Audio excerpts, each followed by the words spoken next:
Bonjour, je suis Raluca Sandou, je me présente comme européenne d'origine roumaine. Je suis enseignant-chercheur à Schema, spécialisée dans la géopolitique de la comptabilité et dans le pilotage des performances. Le langage commun intègre aujourd'hui des vocables d'efficacité, de performance, et cela bien au-delà du monde de l'entreprise. Cela rentre dans l'administration publique, dans la gestion des affaires publiques, de l'État, voire même dans la vie privée de chacun. Donc la question que je pose aujourd'hui est quels sont les risques de ce tournant vers la nouvelle gestion publique, the New Public Management. C'est toujours bien de situer nos discours dans le temps et dans l'espace.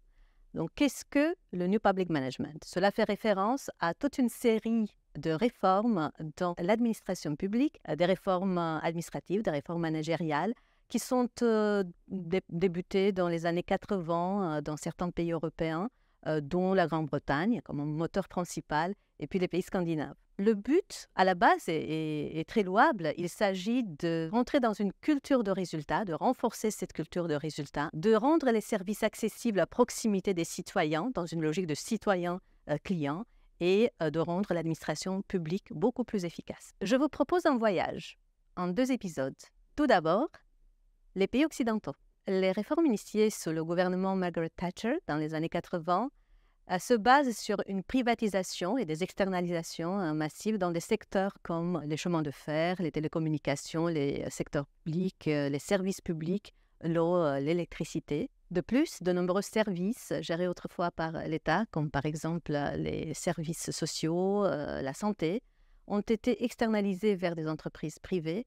Et nous en observons encore quelques dégâts aujourd'hui. Et ce n'était que le début. En Suède, l'orientation vers une gestion par résultat et une gestion par objectif s'accentue dans un contexte de crise économique dans les années 90. Les réformes de la gestion publique se diffusent très rapidement dans des secteurs divers, y compris la santé et l'éducation. En France, les années 90 marquent le début des réformes du secteur public, de la santé notamment, et la loi organique relative aux lois de la finance. Donc les années 2000 et les années suivantes engagent la révision générale des politiques publiques avec une transformation fondamentale de la notion même d'action publique et de la fonction publique en soi. Et maintenant, la deuxième partie du voyage, les pays post-communistes européens. Nous nous retrouvons dans tout un autre contexte.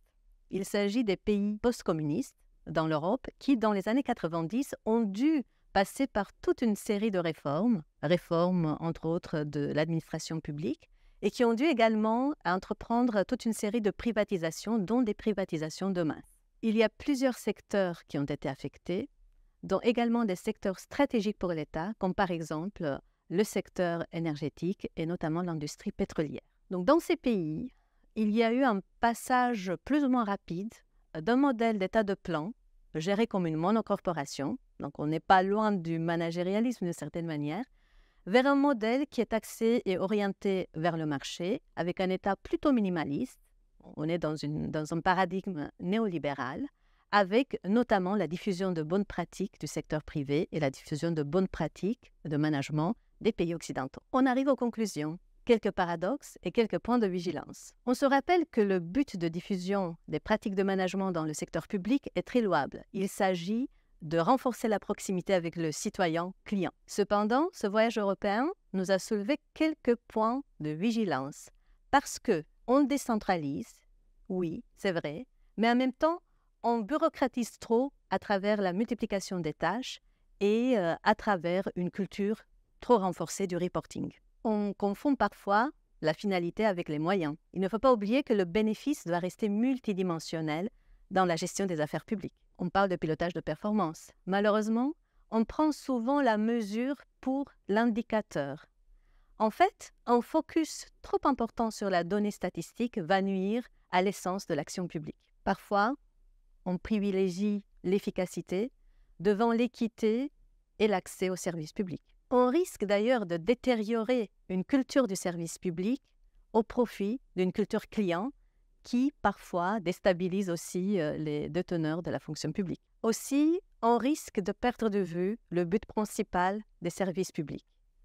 En fait, la responsabilité d'un gouvernement par rapport aux citoyens n'est pas la même que la responsabilité d'un dirigeant d'entreprise auprès de ses parties prenantes. Avec, hélas, un risque à la fin de passer d'un gouvernement par la loi vers une gouvernance par les nombres.